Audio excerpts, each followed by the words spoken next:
Hello. We're here. Second, is this the second or third week with the new title? You're just like, we're here.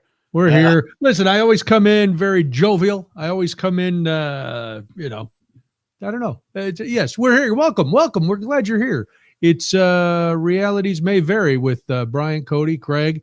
Tonight, maybe just Brian and Cody. Maybe Craig. We don't know. He's running a little late. It's like he bought a house or something. Well, and then he forgot, even though you texted about plans you had for tonight's show, he thought the show was tomorrow.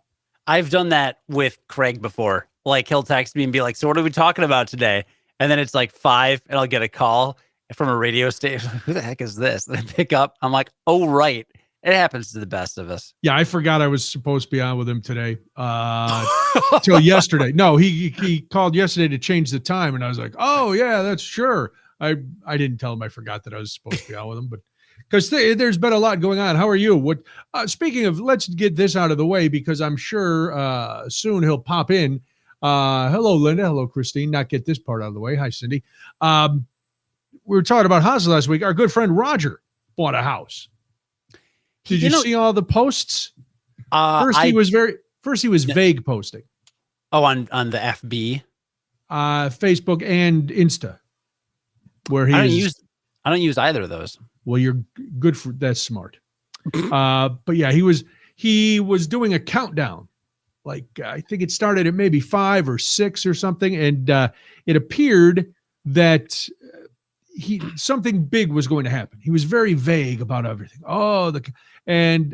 I thought it was that he was going back with his family to Disney World. You know, he was supposed to go last year and then COVID hit. So I thought it was all about that. Turns out he and his lovely wife, Bridget, bought a house. And he posted that after 46 years of living in apartments, he had finally bought a house. Wow. Yeah. So congratulations to Roger and Bridget. Yeah. Oh, Cindy said I was good on Craig's show today. Thank you, Cindy. That was very nice. Yeah, we had a good time. We did. Craig wanted to try something new with me. It was like a fast-paced, just get my hot takes. And so I was giving some hot takes, but funny hot takes. Yeah, because that's my MO.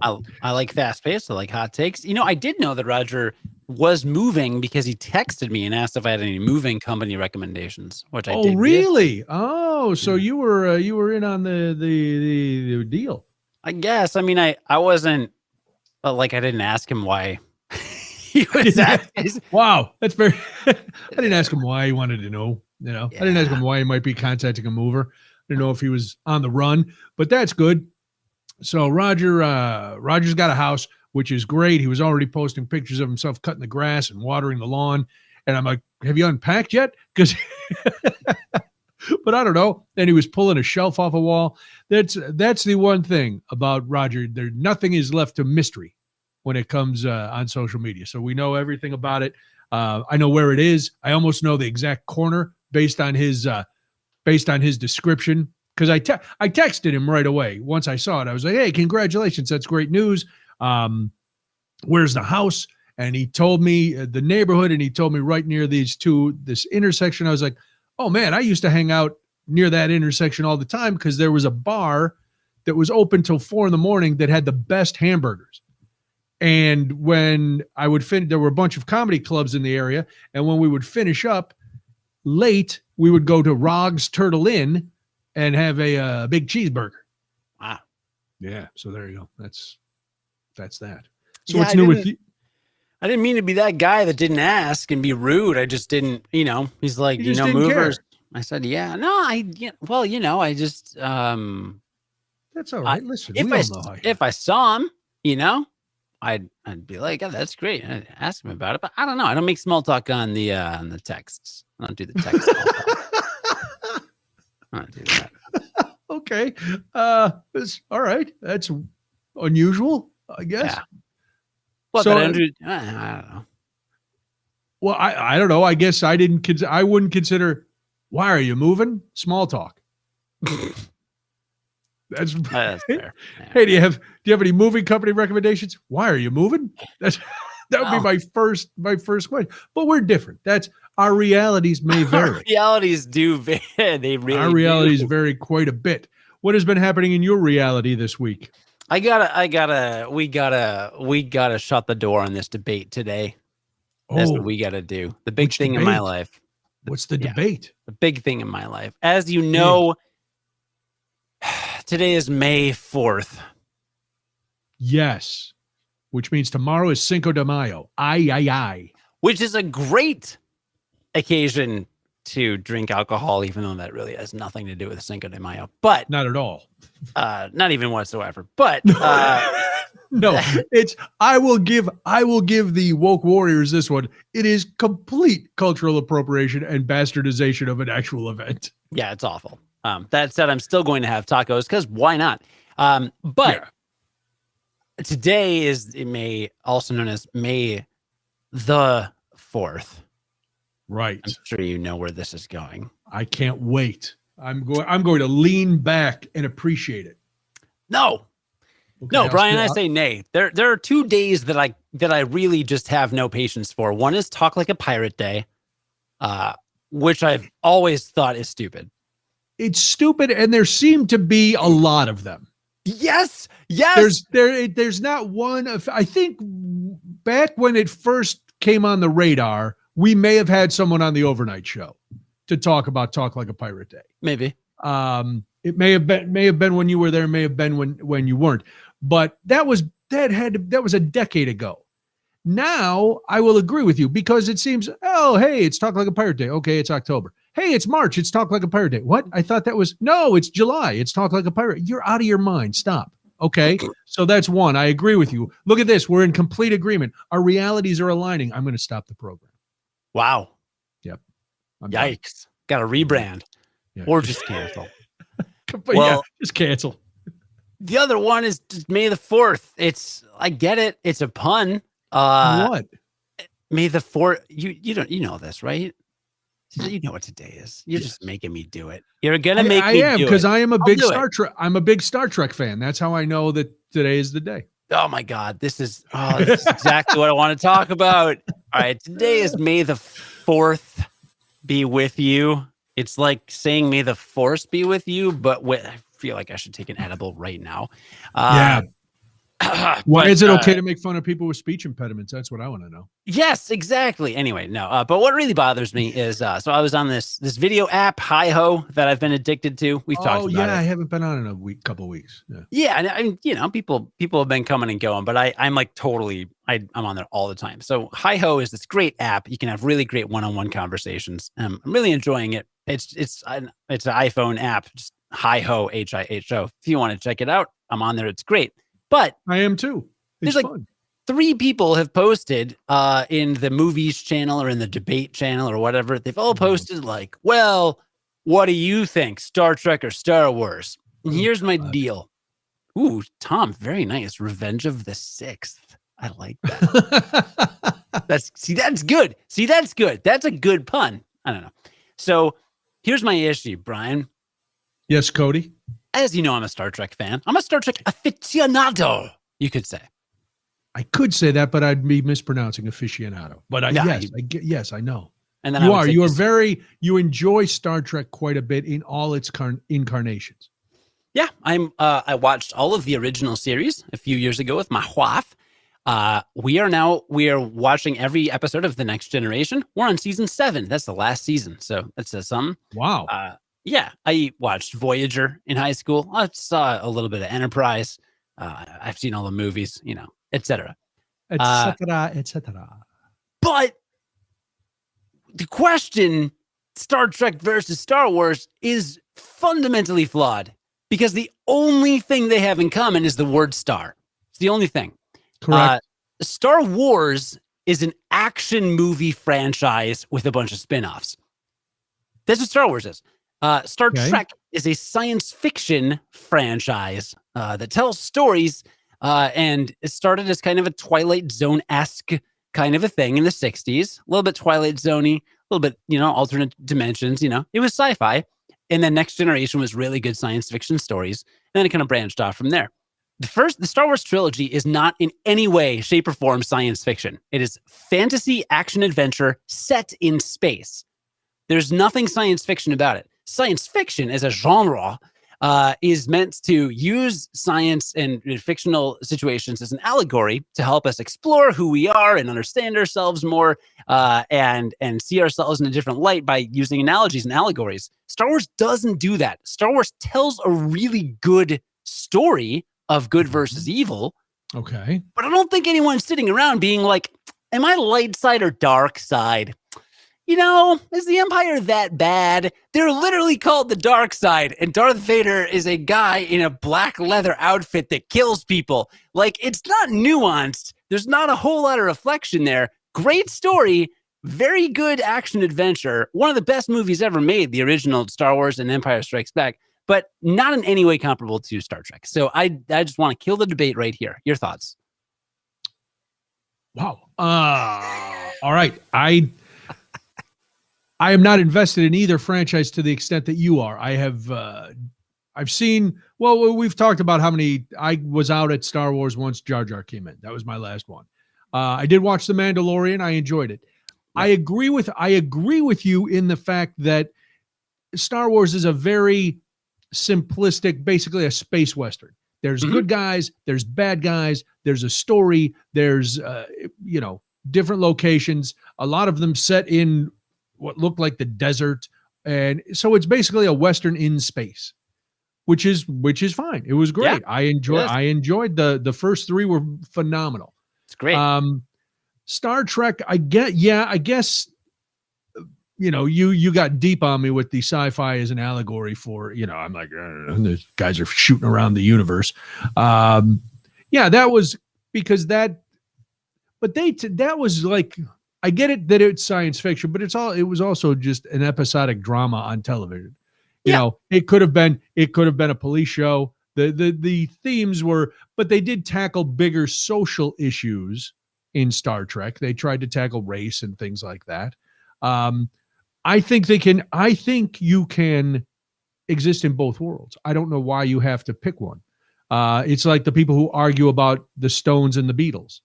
I come down firmly. Well, I don't come down firmly because I like both bands. You can like both. Yeah, same. I can like both. You know why? Because I'm American. Yeah. And nobody can tell me what to do, how to breathe, or what to listen to. No. Nope. So, or how much hamburger to eat. So I am, I agree. I don't know. I think it's just dumb. I think the whole argument is dumb. I think that May the 4th, you know what? Whoever came up with it the first time, very clever, very funny. It's funny. It's like a stock joke. It wasn't stock when the first person wrote it. If you watch old stand-up specials from like the early 80s or late 70s, you'll hear stuff and go, oh, a million guys talk about that. Yeah, but they didn't talk about it back then. That was one person talked about it. So to get all worked up, it's oh my God. All right. I don't care. I'm not going to participate in the May the 4th jokes. I'm not going to pretend that I'm, everybody on social media. Oh, you're so clever because you all repeated the same thing. Blah. Have an original thought, come up with something for another day. I like Tom's I hadn't heard of before. Revenge of the Sixth. I like that one. Very nice. So I give Tom all the kudos for that. But now, in 2 days, if 1 million people are saying it, I'm gonna be like, oh God, enough. My tolerance level is very low for everybody who thinks they have original thought. If you're posting the same meme, you don't have original thought. Yeah. If you're making the same joke, you don't have original thought. And before everybody gets on me about being cranky and this is a get off my lawn kind of thing, it doesn't affect me one way or another, but you asked. So now I'm going to go, yeah, it's stupid. And stop doing it because you're not clever. I would have made it through the whole day and, not even been mildly annoyed. Yeah. I just sort of like, okay. I scroll faster on days like this. It's like when somebody dies. We get it. We all watch the news. everybody has tried to scoop. You're not a scoop. You posted this 6 hours after the person died. I've already seen 8,000 people say the same thing. And I actually read the obituary, the official news online. I don't need everybody who is taking their break from being a medical expert to now be a coroner and give me all the news. Yeah. But whatever. That's just me. Boy, I didn't know I was cranky today, but now I'm cranky. Well, our realities aren't varying that much, which is pretty crazy to me, honestly. Not yet. I'm sure they will. Not yet, but yes, I agree. The other thing is, space is big enough for them both. You'll notice. You'll notice. It's infinite. Am I right? Yeah, you'll notice. I didn't say one is better than the other. For my money, I'm a Trek guy, and that because I can get action movies anywhere. If I want a good action movie, I'll go watch Captain America: Civil War. See, a better question to ask is Star Wars. What do you pick? Star Wars or the Marvel Cinematic Universe? And dude, Marvel Cinematic Universe 300 times every day, without hesitation. After Infinity War, even before then, but like really after Infinity, I mean, come on, no, MCU all the way. So. Right now they release their big their calendar of all the big movies coming out. Speaking of Marvel, it's almost reaching the saturation point where I want to go pump the brakes, Marvel. They've got. Because they're going into another phase, and so it's just like, all right, we gotta slow our roll just a minute. Dude, they get me with the shows. I'm like, I don't have 10 hours to watch WandaVision and then another 10 for Captain America and the Winter Soldier. Oh, that one I would watch Falcon and the Winter Soldier. How many episodes is it? I believe it's 8. All right, maybe 6 to 8. It's not too. It's not too long. All right. It's fine. All right. I'll consider it after I catch up with Deadliest Catch on Discovery Plus. Listen, I'm all about Discovery Plus. I know you have a vested interest in Discovery Plus. Sure do. And you like to promote Discovery Plus. It's great. Listen, it's all fantastic. It's a phenomenal service. I'm sure it is. I'm trying to remember. I don't know what I watch on Discovery.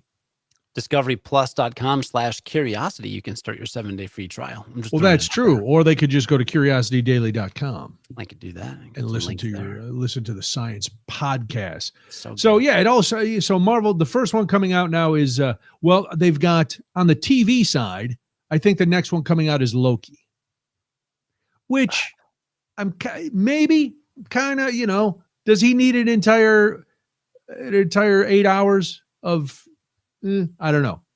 So it's Loki, then it's Hawkeye, and the Hawkeye I will watch. Whatever happened to ScarJo? Wasn't she gonna have a bunch of stuff and then it's coming out July 9th? Is it really? Black Widow, yes, it's coming. Release date July 9th, 2021. It was supposed to, I think, be out last year, but then things got crazy. So it's an origin story because spoiler alert, she dead. It sounds pretty adult to me. What, the Black Widow origin story? Or yeah, Marvel, it does. You can watch. You can watch an orgy story on Disney Plus. Yes, it's going to be a Black Widow and all. No, this is going to be at the movies, so you can definitely watch an orgy story at the movies. Oh, it's a theatrical release. Release. I know a couple theaters in and around my area that might screen that kind of content. Is that right? But, yeah. Not the AMC, if you know what I mean. Oh my, what's what? Huh? Yeah, Loki comes out June 11th on Disney Plus, and then it goes to some Shang-Chi and the Legend of Ten Rings. I have no idea what that is. I don't know if I have any interest in Shang-Chi and the 10 seeds, and then the Eternals, which is some sort of group of misfits. Wait, and the 10 Seeds? Is that a sequel to the Black Widow orgy? No, the Black Widow orgy.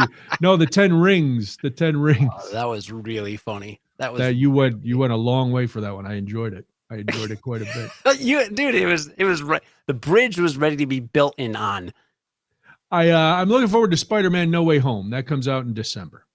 Are they really calling it No Way Home? There's different. Well, yeah, the last one was Far From Home. The first one was Spider-Man Homecoming. Yeah. Then it was Spider-Man Far From Home. Now it's Spider-Man No Way Home. Then it's going to be Spider-Man Home Alone, where he loses his powers, but he just uses all Macaulay Culkin's tricks to get the bad guys, like paint cans on a string and a BB gun and that kind of stuff. Well, then are they going to do the crossover, Spider-Man and David the Gnome? Ooh. And are they a team or do they fight? Who's David the Gnome? David the Gnome? It was like a kids cartoon in the 80s and 90s on Nickelodeon. Yeah, but I wasn't a kid anymore. Yeah, but you had a daughter. I was a grown man in the 90s. But you had a daughter. She didn't watch that. We kept her on PBS. Ooh, Welcome Home. Teletubbies, Big Comfy CBS. Couch, Bear in the Blue House, Sesame Street, which I watched. They had Sesame Street had a special on. It was on last week when we recorded it. 50 because they were celebrating 50 years of Sesame Street.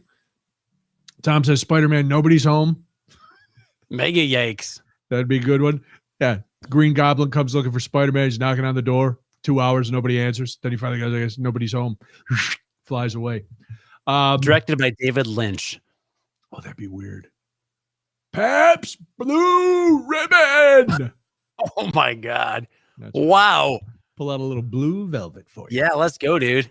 So I watched this Sesame Street thing, and it was called 50 Years of Sunny Days. And I wanted it to be more about like the origin story of Sesame Street. Don't say orgy story in Sesame Street. You will get in a lot of trouble. You will draw the ire of people. It talked about how Sesame Street has been working, like pushing the boundaries of social justice and all that stuff for all these years, and it was really cool. But they were talking about, and you're too young for this, maybe. I don't know if you watched Sesame Street as a kid, and if you did, was Mr. Hooper still around when you were watching Sesame Street? The store owner, Mr. Hooper? I don't remember him. Well, Mr. Hooper was a mainstay of Sesame Street. He owned the store, Hooper's store, right there on Sesame Street, and he was an older guy, and he died in real life. And as they were showing how they talked to children, how important it was to talk to children about death and the permanency of death and blah, blah, blah. And they had, they showed the clip where they had to explain to Big Bird that Mr. Hooper wasn't coming back. And I found myself just crying. I was like, oh my God. Because I remember Mr. Hooper. I was right at the, I was a year or two older than the target audience when Sesame Street came on, but I remember watching it, and I remember then watching it with my younger brothers. And I remember it was so funny. I hadn't thought about Sesame Street in decades, probably since Molly stopped watching it. And all of a sudden, as they were showing the original people, I was like, oh, there's Susan, and there's Bob, and there's the. It was the weirdest thing. And all these feelings came coming back when Mr. Hooper died. I was like, all right, I have to get out of the house. Something is obviously wrong with me. Wow. Yeah. So I don't know the Babe the Blue Ox cartoon you're talking about, but I know about Sesame Street. David the Gnome? Yeah, David the Gnome. That's what I said, right? Yeah. Pretty much right there. Something like that. They're also going to do a WWE crossover. Spider-Man, the lights are on, but no one's home, which is what Jim Ross used to shout. The lights are on, but no one's home. Oh, we give him the stunner. Jim Ross. I love that you are inadvertently giving me segues to a lot of things that to bring up. That's what I do. Because I'm wearing a wrestling shirt. I know. I last night watched the biography on Stone Cold Steve Austin and half of the Roddy Piper biography on A&E. I've been recording them. So I have half of Roddy Piper. I've got the Macho Man recorded. Booker T is on next Sunday. And because these are all guys like Roddy Piper, when I was big into wrestling, he was one of the guys, and the Stone Cold one was really interesting because I like in my mind, Stone Cold was a big deal for a long, long time. And he wasn't. No. It was a very small window where he was like the top dog. And I didn't know all the stunning Steve Austin and all the long blonde hair Steve Austin and all that stuff, and how he was almost not was almost bounced out of the WWF because they weren't putting him over and things weren't bad. Then all of a sudden, he does that one Jake the Snake thing, that one match with Jake the Snake where on the way out to the ring, the guy who was doing the interviews, I can't remember the guy's name, told him, oh yeah, he was talking about the Bible and stuff. And after he beat him, that's when the Austin 3:16 came out. And they showed the fight, and they showed him saying that for the first time, and the place just going crazy. Yeah. Yeah. Austin and The Rock, very short stardom. Yeah.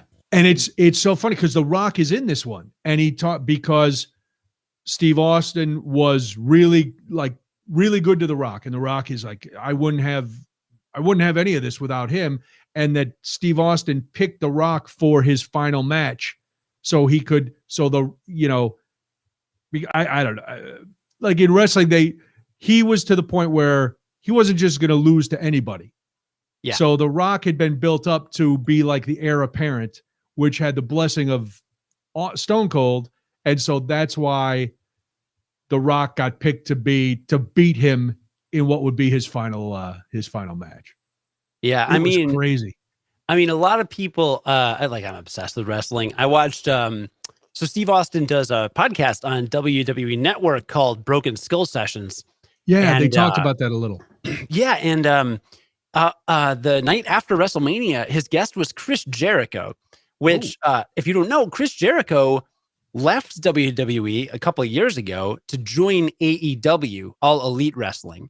All Elite Wrestling is currently WWE's only biggest competitor, and they're nowhere near the size and scale. They do a show on either Tuesday or Wednesday. But WWE has a show the same night, and AEW always outperforms. So they're solid, but they're competition.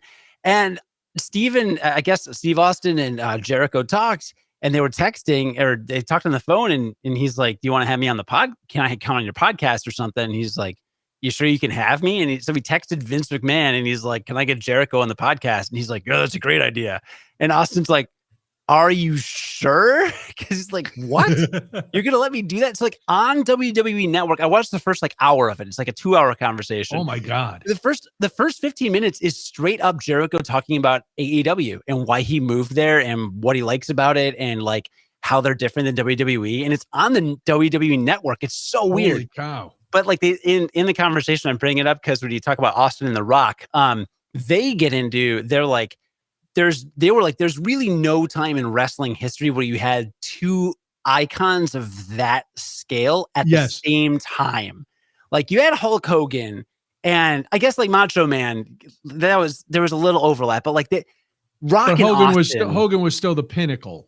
Hogan was still the guy, right? And then maybe Bret Hart after that, but there was never a Rock and Austin main evented 3 WrestleManias. It's just they were the guys. So yeah, it was amazing to watch because, like I said, they talked about how he kind of ushered in the Attitude Era and stuff, and that's kind of when I bowed out, and only because I don't know, I got to a certain age, I wasn't watching wrestling anymore. It wasn't like I poo-pooed it or anything. I just kind of lost it. But then I started hearing about The Rock and people talk, and I watched a couple with him, and his mic work and Austin's mic work are unparalleled.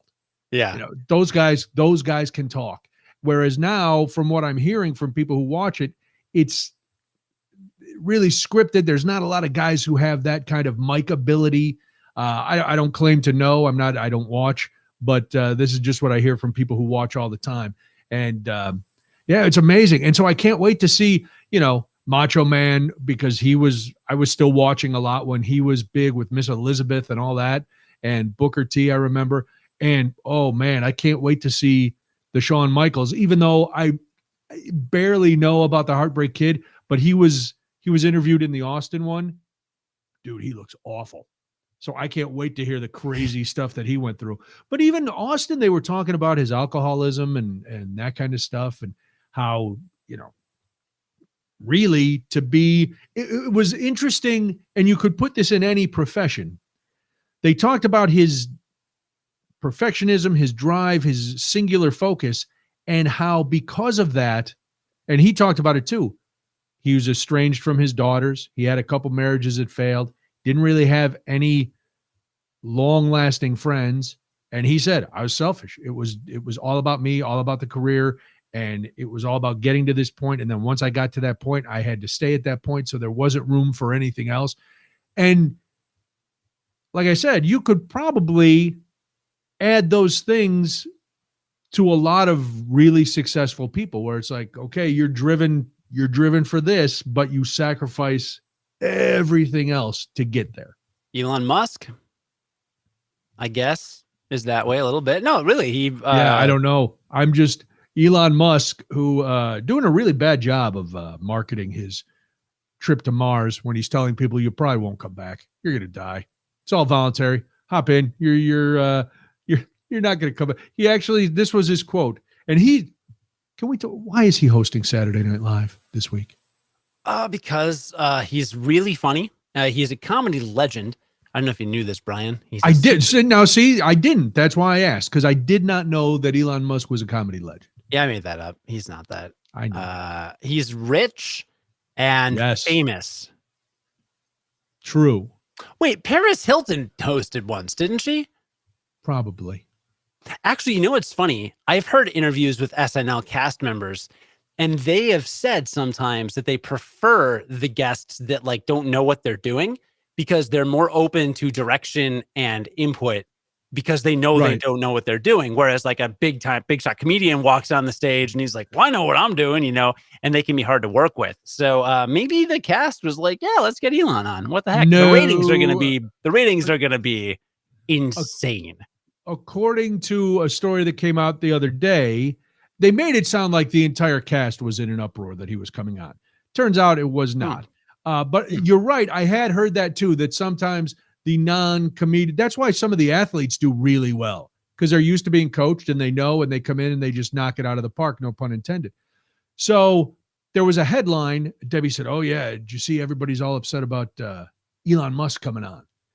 And so I looked and it was on CNN and I'm reading the article. Turns out Elon Musk tweets when it came out that he was going to host, he tweeted, let's see how live SNL will really be. Well, that upset one of the cast members. That cast member, in my opinion, the least talented cast member on SNL. Oh, not Keenan. No, Keenan, I'm going to give, he's one of the top talented people on SNL. It was Bowen Yang. Who's Bowen Yang? I never heard of him. Exactly. Who's Bowen Yang? I had to sit down. I got a really bad. I was going to say, what happened? You made a maneuver. I thought you were doing some sort of character. No, I was waiting for the character to come. I seriously got a really bad cramp, and this this laptop setup is not good at all. I thought you were dropping down to do Yoda or something. No. I don't actually have any Star Wars characters or puppets. No, this is weird. I thought I had a better setup at some point for sitting, but here we are. Yeah. No, God, that like really hurts a lot. I'm gonna have some like in your leg, in your butt. Where was the cramp? Oh, my like abdomen, my abdominal area. Maybe it's something I ate. I don't know. You have to make dookie? No, I don't drop a so. deuce. I don't know, man. It's like really smarts. That's not good. No, that's not good at all. Hold on. Gidget is whining at the door. Hold on, Gidget. Wait one second. Hold on.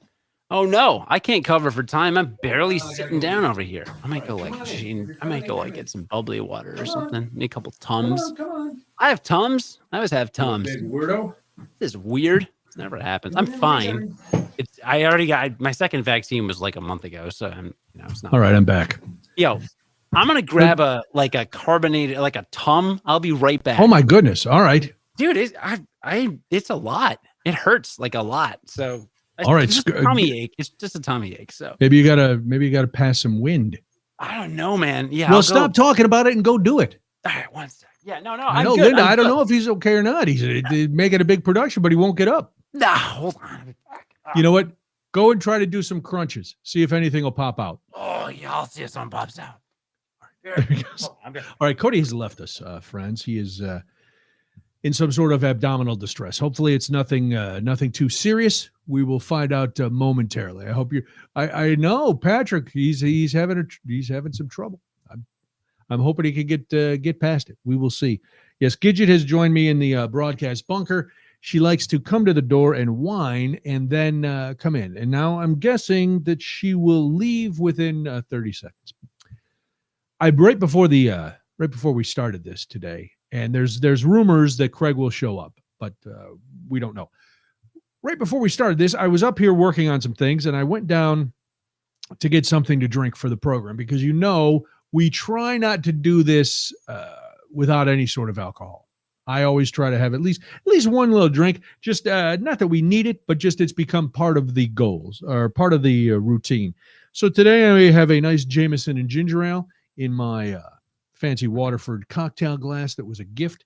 So that's what. So I go downstairs, and a little background. Since last March, my wife Debbie has been working at home, and I've mentioned that before. And she enjoys working at home so much so that she prays that her firm keeps everybody completely remote for the rest of their lives. She never wants to go back and mingle with coworkers again. She would be content to sit in our house forever and work. And she gets a lot done because I never bother her.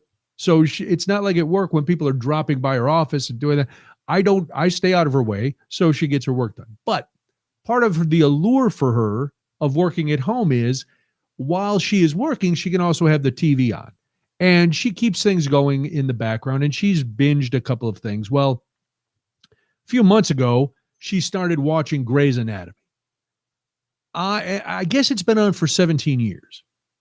I've seen one episode, honest to God, one episode of Grey's Anatomy, and it's because it came on after a Super Bowl, and they had hyped it that there was going to be a big explosion, and everybody was going to die, and nothing happened. There was an explosion, everything was fine. Well, so I was going, oh, Cody's back. What happened? Are you okay? You look in distress. What happened? It looks like you're in distress. Are you okay? Yeah, I know. I think so. Like I said, it hurts. It'll be fine in like a minute. I think I just labor contractions. It could be. What'd you have for dinner? I had some raviolis from Trader Joe's. It's good stuff. That sounds safe. It was fine. Yeah, a little truffle oil, a little bit of cheese on there. Nothing weird. No, wow, that sounds fancy. Very nice. Yeah, my wife cooked it up. It was good. Wife, when she got home you made her cook when she got home from work? It's nice. Yeah. All right. I was starting to tell a story, and I mentioned that Debbie has been binge watching while she works. She's been running Grey's Anatomy, which has 17 seasons. Have you ever seen Grey's Anatomy? No. No, I believe either my parents or somebody in my family watched it when it was popular. Yeah. Well, here's what I've picked up just from walking past while she's watching Grey's Anatomy. All the doctors are banging each other. They all have sex with each other. I do know that. They all have sex with each other. There's always some sort of unbelievable drama happening, catastrophic events. There's helicopter crashes and plane and fires and bombs and people getting shot. But today, when I walked downstairs to get my drink, and I'm having a Jameson and ginger, I mentioned that, but I thought I'd tell you, Cody.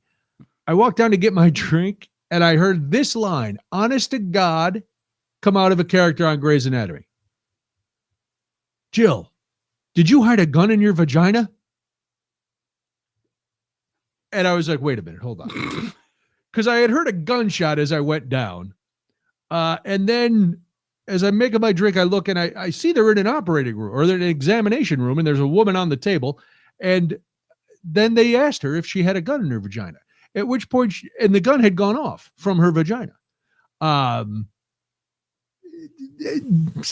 So I guess she had hidden it up there from what I gathered because I fled. I gathered she was hiding it for her boyfriend. I've been in relationships. I've been in a long-term relationship with my wife. I don't think she would hide a gun in her vagina for me. What about your wife? I don't. Would you ask her? Does that happen in real life? Well, it happens on Grey's Anatomy. Well, but I remember distinctly that it was on when I was starting college, because my roommate Blake was in medical school, and he would come visit me and be around my parents, and my dad would be like, Blake, I've been watching Grey's Anatomy. are you guys all just hooking up with each other all the time? And he would just like troll him, basically say, is everybody sleeping with each other? Well, every medical drama, that seems to be the case. I don't know if it's because you're a resident or you're spending a lot of time in the hospital. ER, everybody was knocking boots. Grey's Anatomy, they're all, and there was always some sort of love drama. And honestly, my investment is usually 30 seconds as I'm walking through the kitchen and back. But every day there's something else weird going on. But never have I heard the term, did you hide a gun in your vagina? Let's do a Grey's Anatomy review podcast. Let's not do that. No, there's 17 seasons. Let's challenge Craig to binge all 17 seasons. Well, he used to do that. What was the name of his challenge or his? You've binge challenged. Oh, you've binge challenged, right? Much more clever than May the 4th be with you after the 700th time you do it. That's true. I did. I went on that once, and I think I had him do Justified. Oh, all right. Yeah, I went on and we did Twin Peaks. Ooh. Yeah. I remember when Twin Peaks came out, everybody was talking about it. You couldn't go anywhere without people talking about Twin Peaks. It was fantastic. And then I think the second season was when I was like, this is getting weird. And I don't know if did it last 3 seasons? No, what happened was the network was like, you gotta tell people who killed Laura Palmer. Right. And David Lynch was like, no. And they were like, yes. No. So like 6 episodes or 7 episodes into the second season, you find out who killed Laura Palmer and it tanks immediately. Like, sure. It is like, but it's actually impressive how precipitously the quality drops, how abruptly. Like, having watched it all, fresh, like I'm watching it with my wife. Right. And we're there and we loved every episode. And we're like, that was great. That was great. That was great. That was great. And then like literally the first episode after you find out, literally the first one, you're like, what the hell is that? Yeah. And it's just bad. That's when they brought in the little dancing guy, right? In the red suit, where he talked backwards. It was, yeah. I'm like, just if it was a 1 season thing, that would have been fine. And it's funny now, like with all the streaming services and HBO and Showtime and stuff, he probably could have done one of these limited series and just a 1 season Twin Peaks and ended it after 8 or 10 episodes with telling you who killed her. And people would be saying how great it was and been clamoring for more instead of going, ugh. And then the movie, did you watch the movie Fire Walk With Me? No, I heard it wasn't great. Oh, it was awful. Well, wait, you know that he made a season 3 of Twin Peaks on Netflix, right? Did not watch it. It is. Have you seen Eraserhead? A long time ago in college because you had to. Okay, but you've seen Blue Velvet, right? I quoted it earlier. I know, exactly. So anyway, Twin Peaks season 3 is basically if you took David Lynch's weirdest stuff, made it weirder, and made it like 20 hours. I'm going to pass. It was so bad. We watched like 4 episodes and we were like, if we watch another episode, it may end our marriage. Like, yeah. It just may kill any emotion that we had left. I believe Nick DiGilio said it was genius and it was the best television he'd ever seen. Of course. I'm almost positive he said that on Facebook. But and to be fair, there's something like, I like David Lynch. I think that he has interesting stuff and there's stuff to be said about it. Eraserhead is kind of a masterpiece in a lot of ways, but I don't want that in Twin Peaks. I want funny, kitschy, weird people that are I want funny. the log lady. I want the log lady. I'm trying. Oh, so we're watching this show on ABC, Big Sky. Have you seen it? No, I've heard of it. It's pretty good. This is the second season, and I'm not going to spoil anything other than to say the first season dealt with these guys who were basically kidnapping women to put them into sex trade. And one of the guys escaped and made it to season 2. Well, now they've introduced a federal marshal who comes to town to help the private eyes who are dealing with this.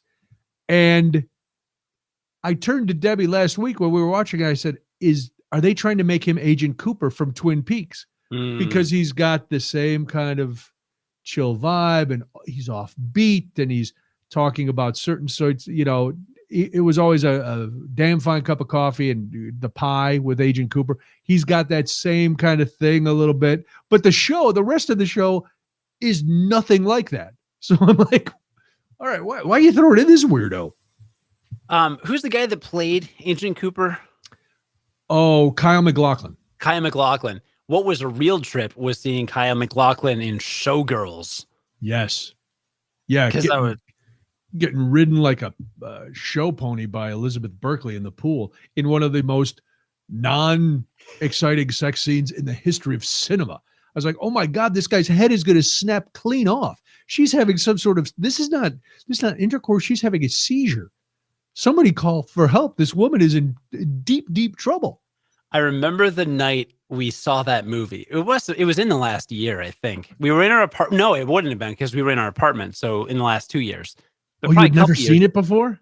I had never seen it. So I had a bunch of movies downloaded through this website because we don't like to browse the streaming services. We just find a couple we like. I find a site, I download them. Then we don't have infinite. Yes, you waste so much time. Yeah. We never do that. Actually, after an episode of Star Trek: The Next Generation, I just turn off the TV before the Netflix screensaver comes on because it stresses us out. So So I remember the night. Why does it stress you out? Do you feel like you're missing out on something? Are you getting FOMO or what? Well, it's distracting. And sometimes you see something and you're like, why was that made? And then you just get annoyed that it exists. Okay. I got you. And some of the categories, like it'll be like witty, inspirational, Asians can act too, or something like really condescending or like weird. And you're just like, wait, what? Of course they can. Wait, no one said they couldn't. What do you do? Or it'll be like, I don't know. Like the categories are very strange and silly sometimes. Or it'll be like Frozen will be like adventure, like musical, female characters or something like that. And I'm like, is that like a tag? Do people go on and they're like typing in like female characters? Like every movie has to be, doesn't matter. They have weird, silly categories sometimes. But anyway, we were looking through our movies and I was just like, I could watch Showgirls. I don't know. It could be kind of entertaining. And dude, 10 minutes in, we were laughing so hard. It was just like, what is this? Yeah, now, I got to ask you. Yeah. It's directed by Paul Feig, right? Mm-hmm. Who also did. Is it Paul Feig? It's the same director that did Starship Troopers and RoboCop. Okay. Who I think his name is Paul Feig. But anyway, I know he did Starship Troopers and RoboCop. No, Paul Verhoeven. Sorry, Paul Verhoeven. Thank you. Paul Feig is comedies. Bridesmaids, I think, was Paul Feig. Yeah, that's right. So Starship Troopers apparently I haven't seen it in forever. I didn't know it was a farcical like satire on like fascism, but apparently it's a big time satire. RoboCop is a satire in a lot of ways.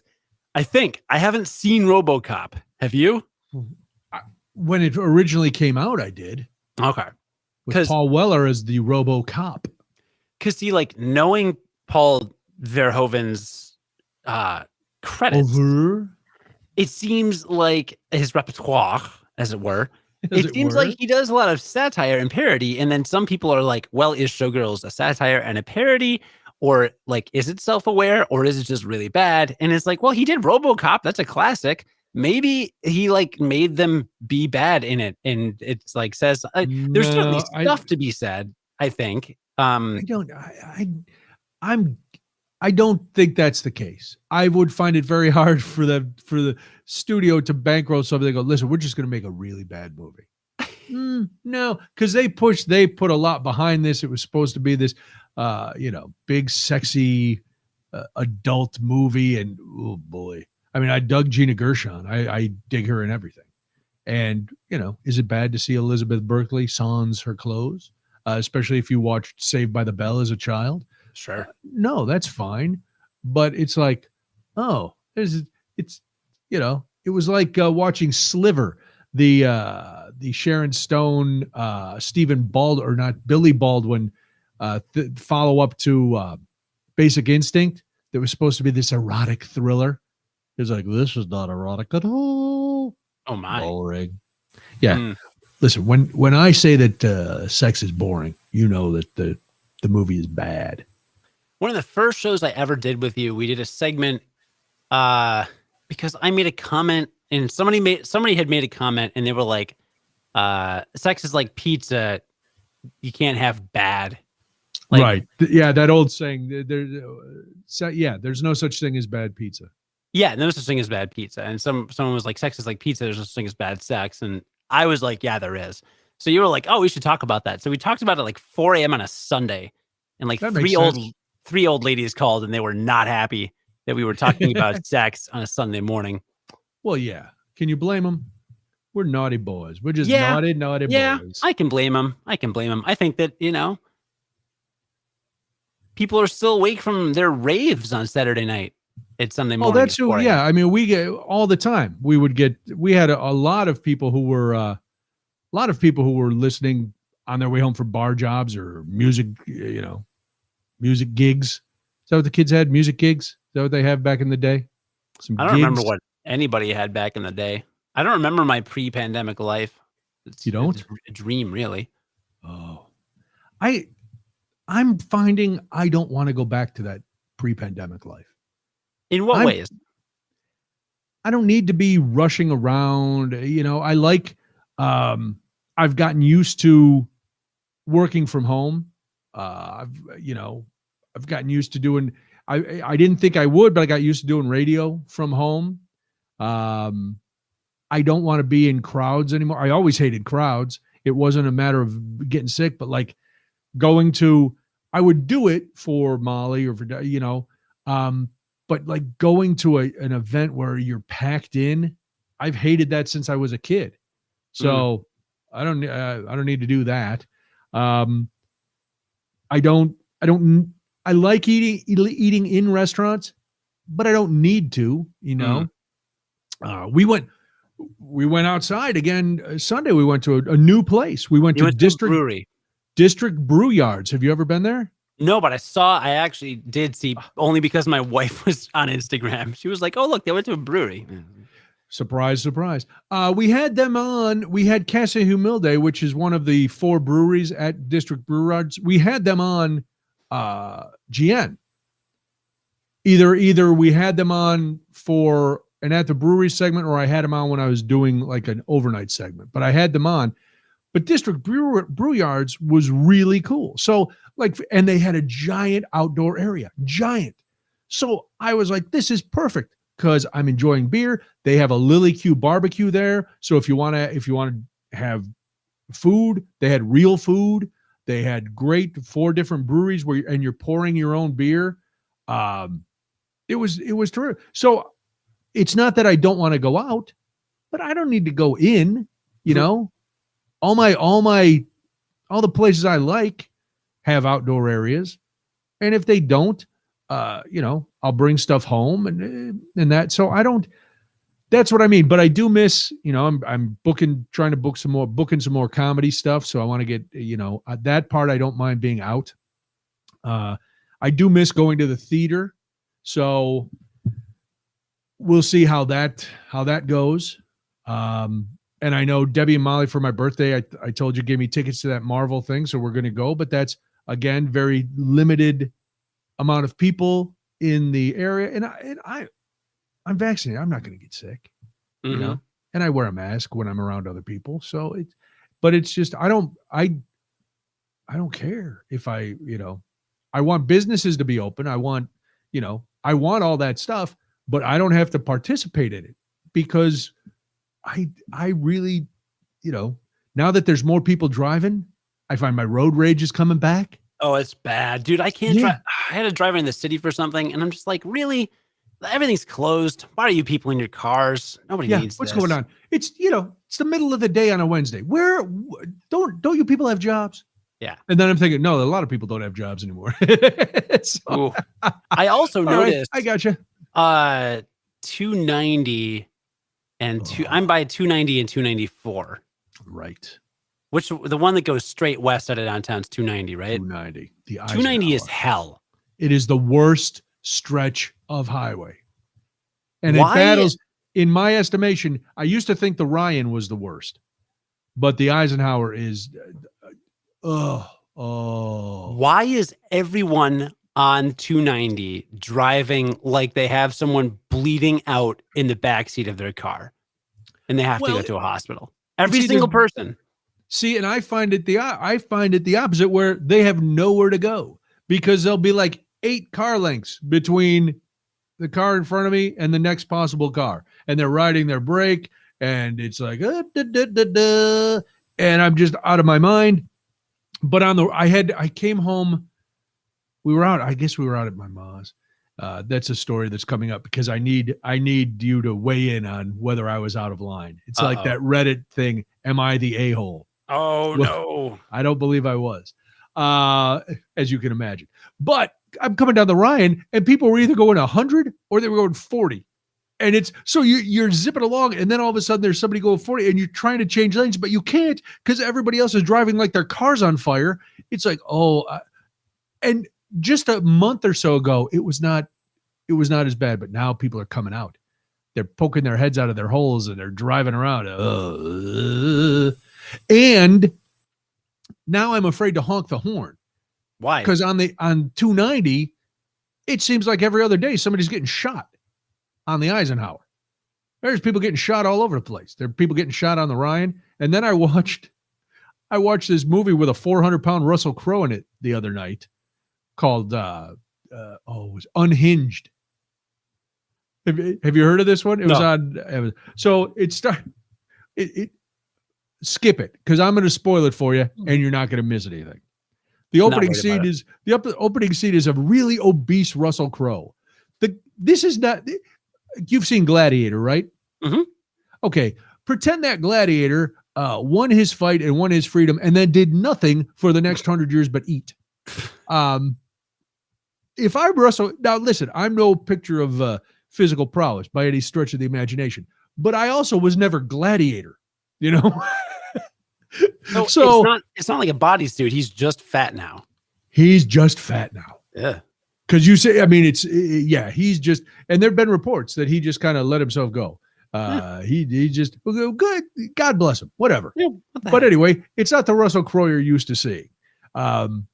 So Russell Crowe is sitting in a pickup truck, and it's raining. Of course it's raining. It's the middle of the night. And he's sitting in front of this house, and you can tell he's angry. And then he takes a bunch of pills.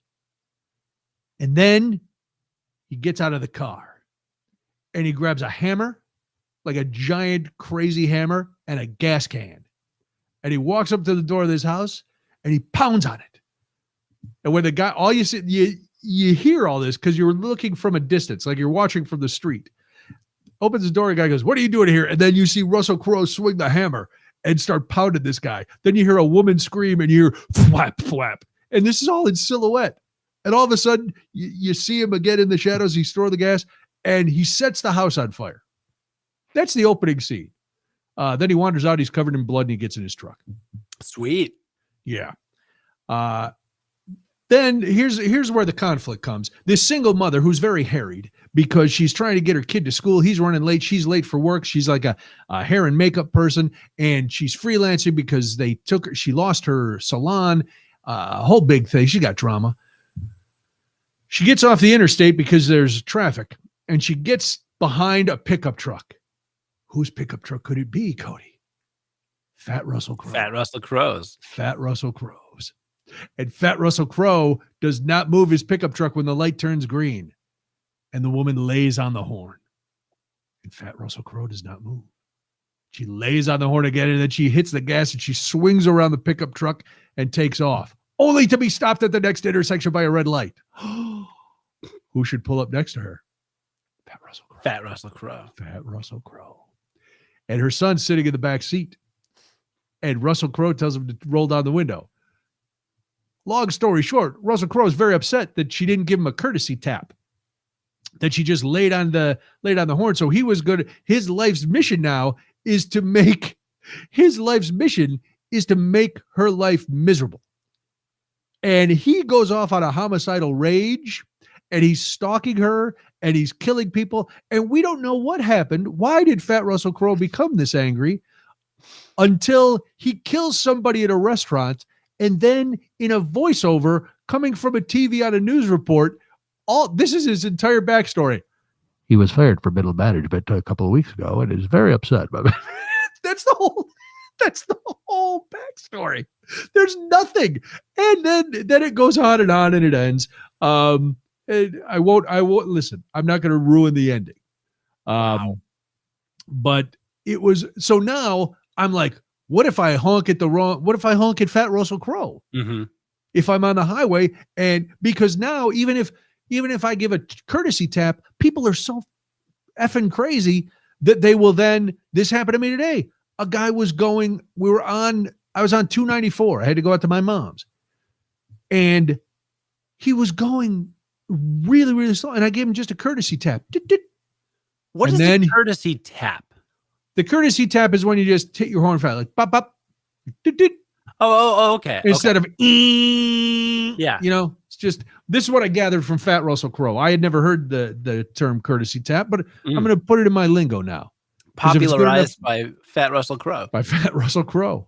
And I know I'm body shaming. Don't send me any letters. Don't at me. Watch the movie and go, you know what? Brian was absolutely right. That is a Fat Russell Crowe. That is one obese gladiator.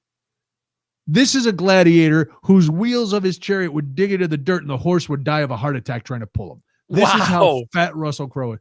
This Russell Crowe is so fat, he would have had to wear his gladiator kilt way below his belly.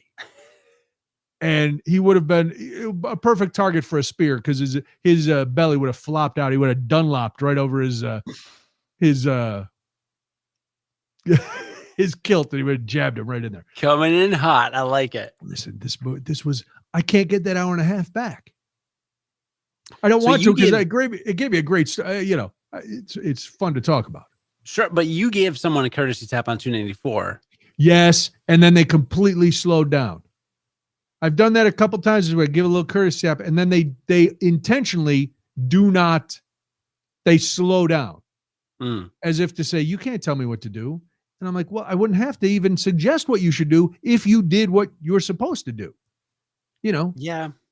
So I'm and Molly used to get on me when we were in New Orleans if I would honk, because New Orleans, I guess there were a lot of shootings from people getting into altercations in traffic.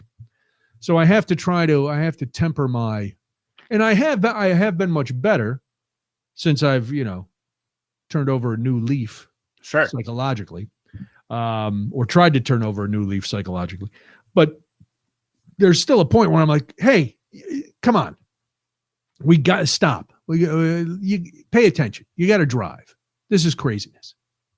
So I have to shout out the comments of the night, just one after the other coming in. Yes, Mike, people are driving their douche canoes on the expressways. Of course, yeah. Perfect. Thank you, Mike. We were waiting for that.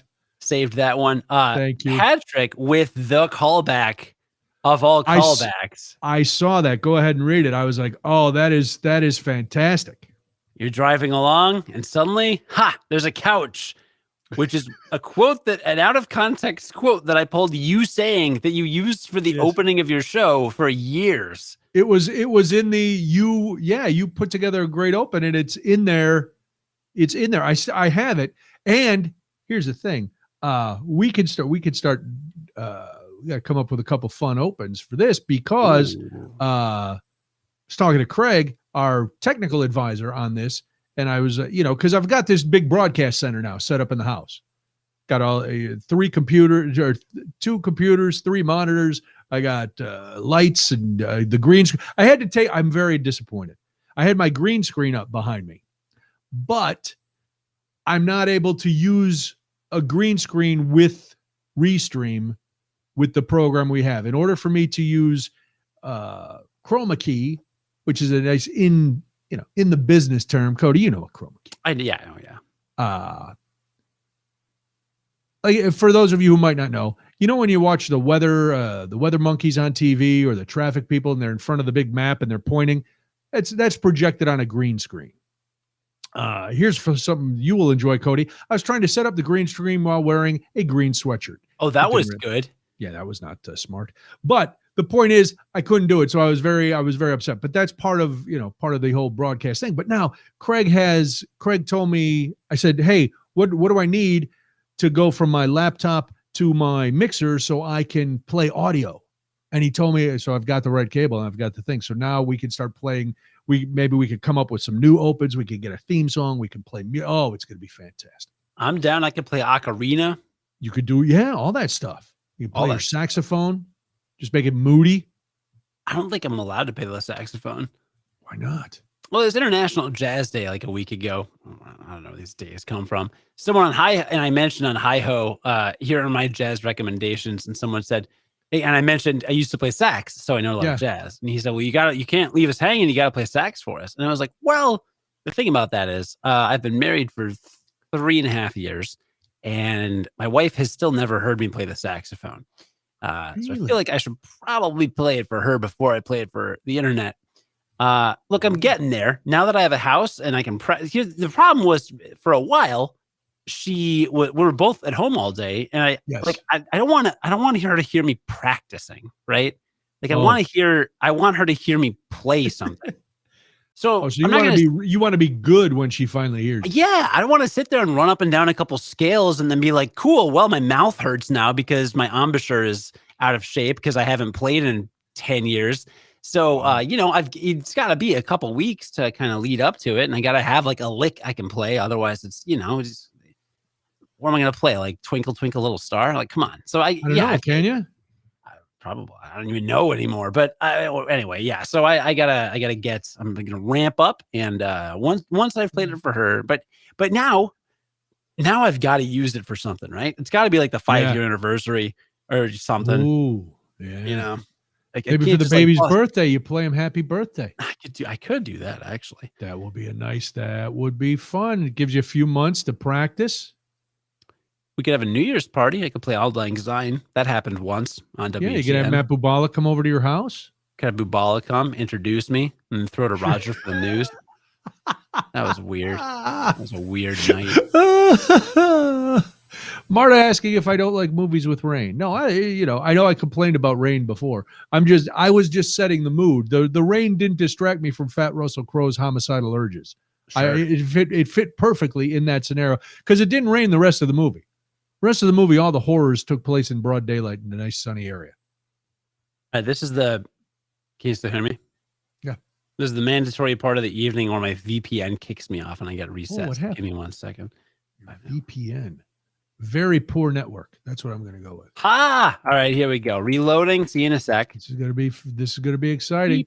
Beep. There goes Cody. He's still here, but there he goes. I don't believe that. I don't know either.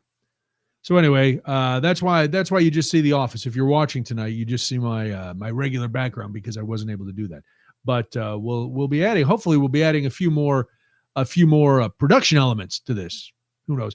And thank you to everybody who's been downloading. It's the podcast. When you go and look anywhere that you get your podcasts, it's all changed up to Realities May Vary. The new title, new logo coming very soon. We've been workshopping. We've been workshopping the logo, and by workshopping, we asked Craig's lovely wife Betty is a graphic designer, and she's been working on some logos for us. And she gave us a couple renderings the other day that were both there were 3 of them. 2 were similar, so I'm going to say there were 2 because the one was variations. Yeah, one had a variation, the other one was different altogether. So they were very nice. So the new logo will be coming soon. Yeah, I think we've decided on it, haven't we? I think we did. Yeah, it was close. I mean, we all liked them all, but there was one just edged out, I think. Yeah, well, because I had jokingly said because. Craig told me Betty's idea, and I was like, oh, that's really cool. And I jokingly said, why don't we do something that mimics the Holy Trinity so we can get everybody upset with us? Oh, yeah. And so he told her that, and she did. And I was like, ooh, that. Actually, but they both look really cool. So we're that will be coming as well. So why does that kick you off every week?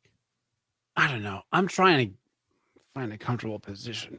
I thought it Is was your getting, stomach still hurting? I thought it We was can cut getting, this short. no. I thought it was getting better. Then I shifted to my right side, and now I feel like I made a huge mistake. Oh my I don't know goodness. what's going on. This never happens.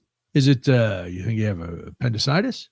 Oh, Do you have a fever? no, it's nothing serious. I just got to. Listen, Just I gotta don't get know. something. Now, I'm gonna- I don't have any Diet Ginger Ale, but I think we have Diet Dr. Pepper. Would that help? Because it's carbonated? I guess anything that's carbonated might help. You know, we always, when we had stomach aches, it was always warm, like warm ginger ale or something. But yeah. I don't know if we have I bubbly wonder, water. I wonder if something in the ravioli just kind of bothered you today. I don't know. We have bubbly water, but I do not like it. It's like aluminum flavored water. Like Ugh. I'm not a LaCroix person. Are you? Yeah. No, Yeah, I don't drink any of that stuff. There I don't is drink hard seltzers. I don't drink, I don't, I'm not down with the White Claw. I'm not with bubbly water. I like tap water. I'm a simple man, Cody, with simple needs. Me too. Oh, wow. There is someone put in the chat a picture of me in high school with black hair. Where is How that? did you find that? Is that the link? From Yeah. Cubby? How did you find that? What is that in reference to? Oh, we were talking about me playing the saxophone. Yeah. There you go. There you go. Wow. Yeah, I dyed my hair jet black because I played Potiphar in our production of Joseph and the Amazing Technicolor Dreamcoat. Oh Good my times. God. Yeah. Pretty great. I look the same. Yeah, you do. You Otherwise- just look younger. I That's don't- all. There you are with the long black hair. I don't remember the name of that girl in the second row. In the front is Trisha, and then my friend John's behind me. That's my co-host on Game Life Balance US, right behind me. Oh, really? John, yeah. Now, were you first chair? Always. Nice. Okay. I was good for my high school. Then I went to college, realized that doesn't mean I was good because I wasn't. Yeah, I think college. Once you when you get with people who are doing it for their living, when this is what they plan on doing for the rest of their lives, you got to be good. Yeah. Be really good. Marta says put some juice in the bubbly water. That is so. I got my wife a Soda Stream, like the second Christmas we were together. Yeah, saved us millions of dollars because she just would make bubbly water and then put in a tiny bit of grapefruit juice or whatever. Call it a day. We didn't buy LaCroix for years. Well, that's good. Now, if you need to go, if you're not feeling good, we can, No, wrap this up. it's tolerable, and it's just I'm like one good toot away. Yeah, that's what I'm waiting for. I'm waiting for it to just release some god awful Rudy Giuliani gas. Now, what if and it just ripples through? And why don't you get down and do some sit-ups? I'm very flexible. I can put my leg up. Here. Yeah, put your legs behind your ears and then just blow something right out of there. Oh, got my. There we And go. then have the baby come in and jump on your stomach. My leg's like straight up here, so it's good. It's like the position of my. I cannot wait to hear the gas blow out of you. Let's go, dude. Well, Did you say that's the position your wife wants you in? No, it's the position that a woman would give birth in with the legs up. Well, you got your feet in the stirrups there? I got one up there, yeah. The other one I could, but I'm not sure how much this chair can actually hold. It's kind of a cheap one. I got to be the judge of your situation with your mothers. So here's the thing. What day is today? Today's Tuesday. So this would have been, I don't know, last week, one day. I get a text from my mom. Well, I'm gonna put this in the proper time frame. So I get a text from my mom, and it goes to me and it goes to my brothers, and it basically says, "This is Friday." So Friday we all get this text at 12:45 in the afternoon, basically saying, "Hey, here's some news about me. I woke up Wednesday morning and I was in horrible, horrible pain. And on Thursday, horrible pain in my shoulder. I couldn't move my arm. It hurt so bad. Thursday, I called your aunt and asked her about a chiropractor that she had gone to. And she called. They didn't have appointments. So she came and picked me up and we went to urgent care." I was like, "Oh, that's too bad." I'm thinking, because we didn't know about this. So on Thursday, she goes to urgent care. Urgent care does some x-rays. They send her right to the hospital. She's in the hospital because her shoulder got dislocated. What? How? Yes. They don't know. She said, they said sometimes it can just happen like if you're in bed or something. So they think what might have happened is she just dislocated it while she was sleeping. But the point was, she was at the urgent care and then the hospital from 3 in the afternoon to 1 in the morning. My aunt took her and stayed with her and then slept in her car till my mom was done because she had to get up the next morning at 6 and go somewhere. My mom did not contact me, my brothers, nobody else. So when she sends this text on Friday, I'm out cutting the grass and I get this text and I'm like, what the hell is going on? And I text her back and at first I tell Debbie and Debbie's like, oh my God, I can't believe she didn't call you guys. I'm like, I know.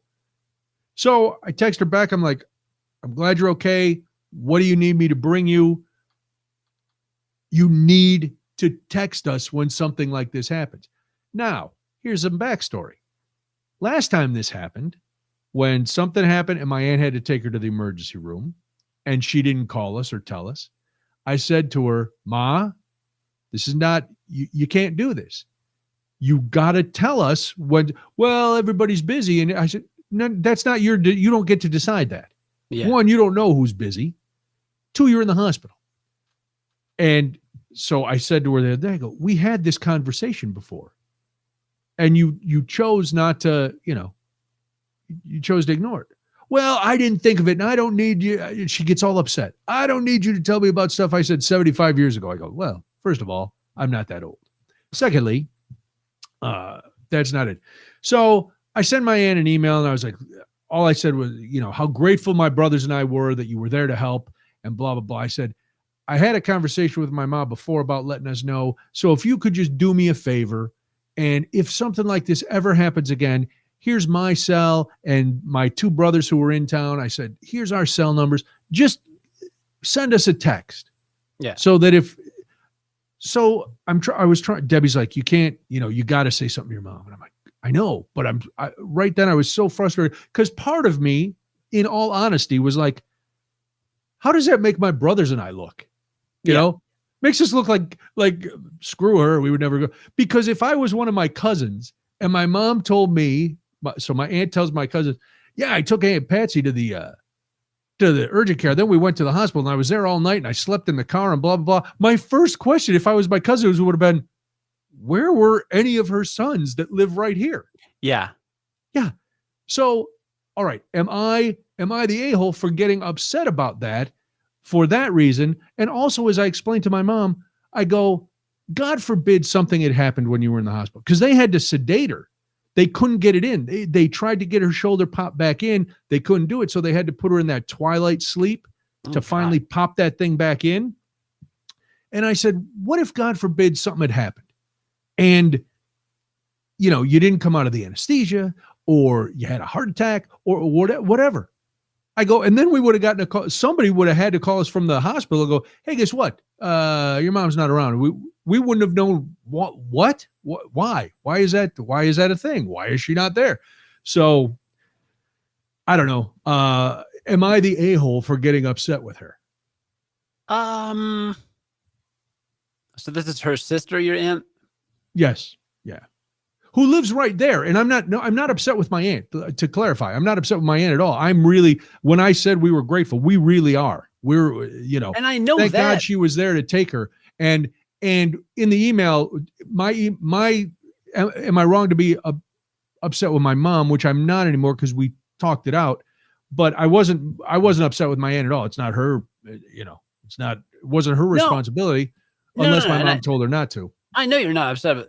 So your mom told her not to call I don't know. No, I don't know that because my mom is like, well, I didn't even think of it. And I'm like, okay, maybe, I get it. You were in a lot of pain, but somebody should have said, why don't we contact, why don't we call one of your brothers or one of your sons? Because there's three of us in town, and between the three of us and our wives, somebody would have gotten her out to the hospital so my aunt didn't have to stay there and sleep in her car. Right. No, that's the thing. Like I'm like no, I don't think that you're in the wrong, but more than that, I don't understand why no one would have contacted you. Like, okay, so let's say your mom was like, let's say your mom was like, well, I don't feel like texting him or talking to my kids or whatever. You're already here. I get that. I mean, they clearly are very close if she's willing to spend the night there. Well, she didn't spend it. She spent part of the night. Yeah. Cause I think they got back to my mom's house at 1 or 2 in the morning. But if I was your aunt, like I feel like I would have at one point just been like, do you want me to call any of your kids? And then I guess the reply would be like, no, but I wonder I just wonder what that conversation was like. Yeah, I don't. Curious. So I'm like, and it's not, see, here's the thing. And I'm not patting myself on the back like, we're the best kids in the world, but there's nothing she won't ask us for stuff. So right. We always, it's, what do you want us to do? Even now when she has one arm in a sling and she's, basically incapacitated, it's like, what do you need me to do? I don't know unless you ask. I'm willing to do it. And my brothers are all willing to do it too. But to the outside world, it's like, man, what ungrateful guys. They won't even come and help their mom. She's in the hospital. She got her, her arms dangling by a thread and they're nowhere to be found. It was just weird. And you should have seen me in the backyard. I was so mad. I almost wanted to run over everything with the lawnmower. Everything. That's why the dogs were in the house. I was like, I'm going to run them all over. Mega yikes. Yeah, dude. Yeah. Yeah. Like I said, I mean, I'm on your side. I'm just so perplexed by the fact that the situation existed in the first place. That I have a hard time wrapping my head around it. But hey, you did nothing wrong. I mean, because that's the thing. You have a good relationship with her. You see her regularly. Right. I was out today because, so we go out. So this happens Friday. I was still upset, but I was like, what do you need? And so she had said she needed a few things from the store. And I was like, okay, that's perfect. So I'll go out and I said to Debbie, hey, can you ride with me? Can we go out after work? Because I need you to ride with me just so there's not a big, big thing. But it turns out we had the thing on the phone. Not huge, but enough. It wasn't yelling. I was just trying to get my point across, just go try to look at it from our side. That's the thing. Try to look at it from my point of view. This is what happened. So we go out and I went to, stopped at the store for her and she was like, well, maybe she had asked, she said, well, maybe Debbie can come with you and we can get something for dinner. So that's when I asked Debbie, okay. And Debbie was nice enough to ride out with me. And listen, here's how much I'm willing to do for my mom. I drove out to her house at 5:00 on a Friday. That right there should tell you. I sat in horrible rush hour traffic to get to her house. Yikes. That's what I'm willing to do. Yeah, that's commitment. That's commitment right there. That is commitment. So, and it was fine. We got out there and we we had some dinner and we got things set up for her and, but it's funny. She doesn't want to not do stuff for herself, which I get. But now she has one arm. She can't take her sling off. She's got to keep it on. So she's basically working with her left hand and she's right-handed. And we're sitting there and I see her shoe, she had double knotted the lace, but it was hanging down. And I was like, Ma, do you have, how are you going to tie your shoes? Do you have any slip-ons? Because, I don't want you to trip. No, these are fine. Okay. All right. Then she calls me Sunday. You know what? I was thinking about what you said, and I had some slip-on shoes upstairs. Oh, boy. And I went upstairs and I tried them on, and boy, they're really comfortable without socks, and I'm wearing them around the house. And I was like, well, good. All right. I'm so happy that you listened to me now.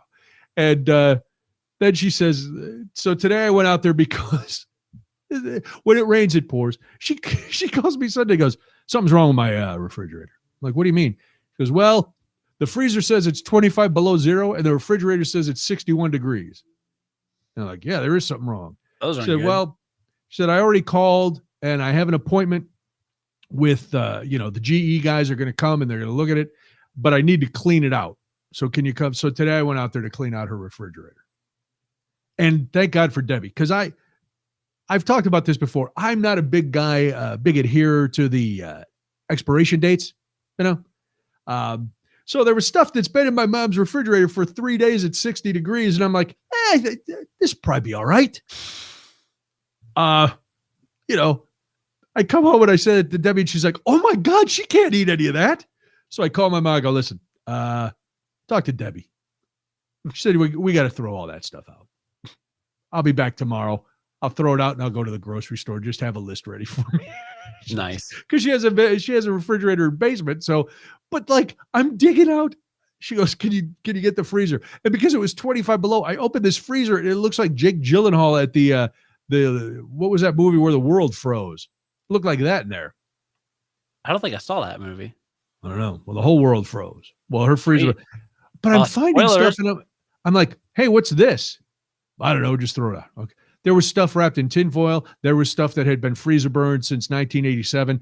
I found this Nutrisystem egg bake thing in the back. And I said, what's this? She goes, wow, I haven't been on Nutrisystem, in like 10 years. I'm like, well, then I guess we could throw this out.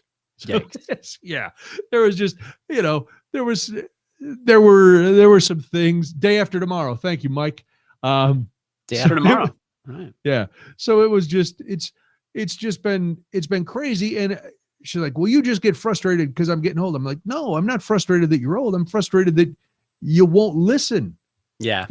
I know you want to do stuff on your own, but and that today there was another one that I had suggested because I learned a long time ago, you don't tell anybody what to do, but you make suggestions. Hey, have you thought about this or this?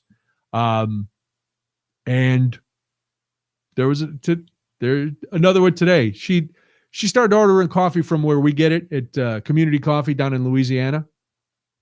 Last week I was over and there had been a delivery. So it was a little box, not a big box, but just a little box. And I was like, hey, do you want me to unpack this and put the coffee away? No, just leave it here. I don't know where I'm going to put it yet. Okay. Today I come over. She's drinking a cup of tea.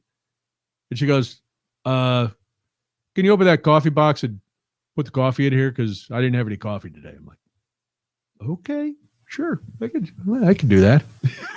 Well, I think you are a model son. Thank you very much.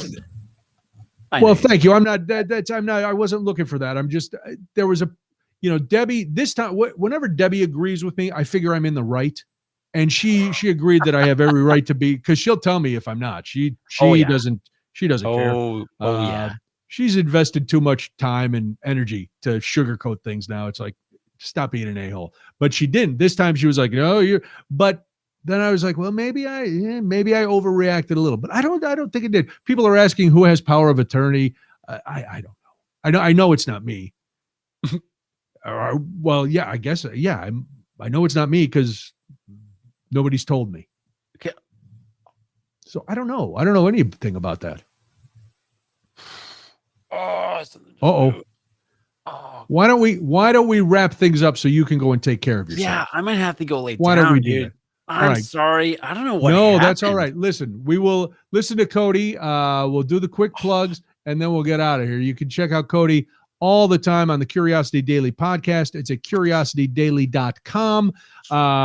We will be back next Tuesday. Hopefully Craig will join us then for another unbelievable edition of Realities May Vary. I hope everything's okay. Text me tomorrow. We won't make small talk. It's just say, a tummy ache, but it's bad. It's just like, I just got to go lay down and just text me. I dropped a major log and I'm fine. And I won't even respond. I won't engage you in small talk. Oh, sounds great. All right. We'll promise to do it that way. All right. Thank you for watching. Thank you for commenting. Thank you for listening. Cody, go feel better. I would sleep out on your deck because I have a feeling when you finally relieve that stomach issue, you might need to evacuate the child. I might just crawl on the deck right now. It's only a few feet away. All right. Good luck. I hope you feel better. Me too. Bye. Bye, everyone. Bye, everybody.